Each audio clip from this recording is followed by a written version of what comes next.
Hello, my name is Erica, and I run a website called criticalmedtheory.com. I'm a medical doctor in Washington, and I work for a major health system. On June 14th, 2022, I gave a 1-hour public lecture about critical race theory at work.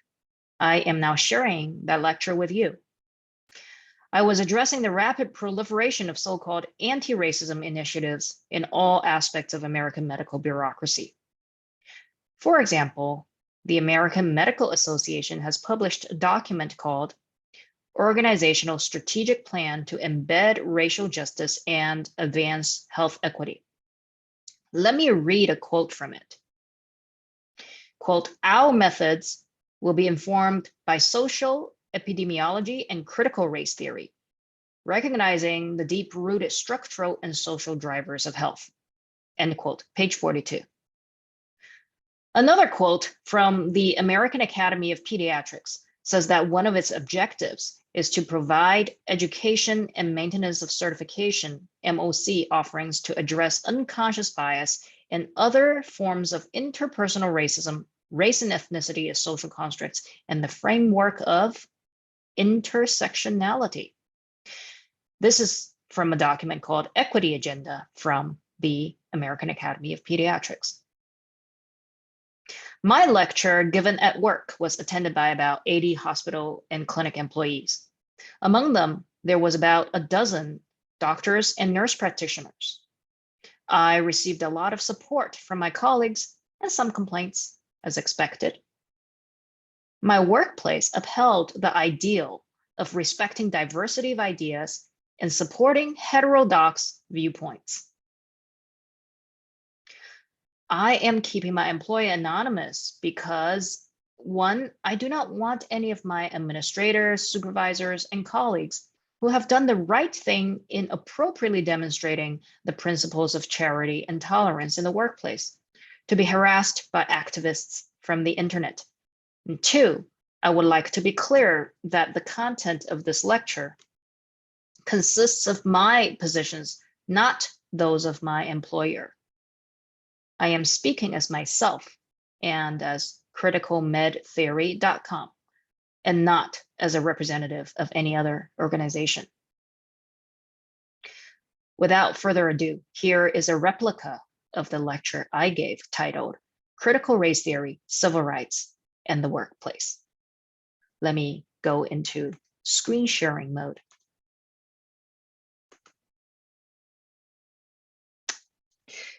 Good afternoon, everyone.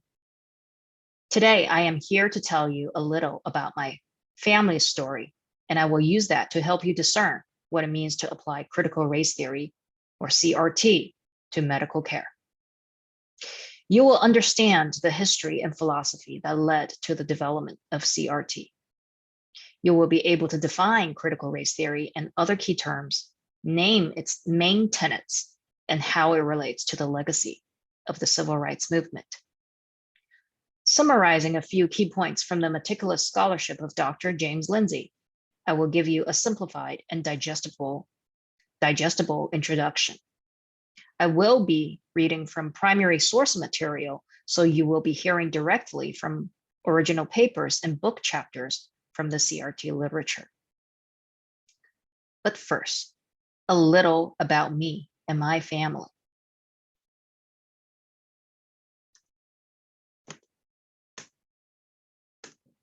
I was born and raised in Shanghai, China, for the first 10 years of my life. I immigrated to the United States at the age of 10 with my parents, who had a few $100s in their name at the time. I spent the next 3 years learning English. My ethnicity is 100% Southern Chinese, and yet I was born into a Black family.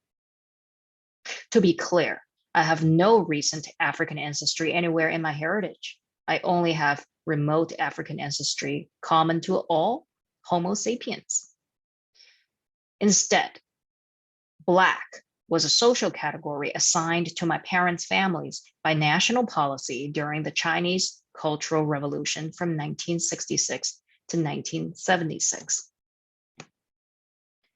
Being assigned Black was very bad. Have you heard of the Red Guards? They were dictator Mao Zedong's paramilitary youth troops.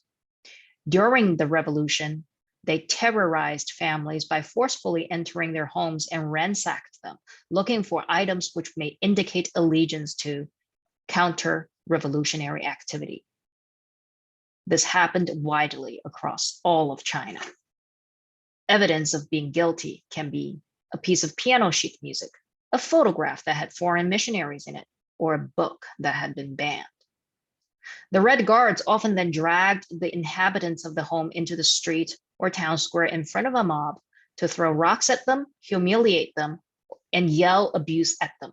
This is called a struggle session. Occasionally, victims were executed at the struggle sessions with extreme shocking and torturous methods. Look at this photo. Your attention is likely focused on the victim here with his name, Wang Yilun, in a heavy block on his chest. I want you to take a good look at the people down here who are persecuting him. Look at their hand gesture. In this photo, the sign says, Black gang member Li Fanwu, which was his name. This is a struggle session in the workplace. Big character posters say Revolutionary Workers Meeting. Women and girls often participated enthusiastically in the revolution. I should add that the Red Guards were not police or military. They were sons and daughters of regular people who had been radicalized by commissars. They often turned on their own parents and teachers and initiated the struggle sessions upon those closest to them in a fanatical effort to publicly signal their red status. In a witch hunt, if you accuse someone else being a witch first, maybe you can escape being hunted. How do you get to be Black or red? Under Mao's revolution, there were red categories and Black categories of people. The 9 types of Black people were rich farmers, landlords, counter-revolutionaries, bad influencers, right-wingers, traitors, spies, capitalists, and intellectuals. These were the enemies of the state. The 5 types of red people were poor and lower middle-class peasants, factory workers, revolutionary soldiers, revolutionary leaders, and revolutionary martyrs' families. These were the people's heroes. They were given license by the state to scapegoat and exact retribution upon the Black category people for China's multitude of social, economic, and cultural problems, which had been brewing for over a century. Both of my grandfathers were Christian ministers. Communists have a long tradition of persecuting religious people. As Christian religious leaders, they were bourgeoisie intellectuals that had aligned themselves with Western colonialism. My maternal grandfather was killed while only in his 40s. I'm almost 40. He was martyred. He spoke at a time when silence would have been the safer option. One of his sermons was thought to contradict the revolutionary message of Chairman Mao. He was arrested by secret police in front of his children and eventually killed without a trial by the state. He left behind a widow, my grandmother, and 3 young children, one of which was my mother. Growing up in the 1960s, both of my parents faced severe social discrimination due to their Black status. They were unable to access good education or employment opportunities available to red people. Even marital prospects were significantly restricted for people in Black categories because red people would see a fall in their social status if they associated with Black people in any way.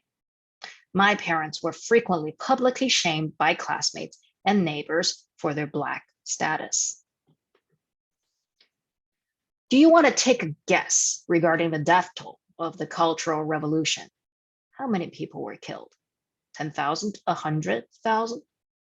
Estimated death toll was in the 7 or 8 digits. millions or tens of millions. Unlike Nazi Germany, they didn't keep good records in Asia.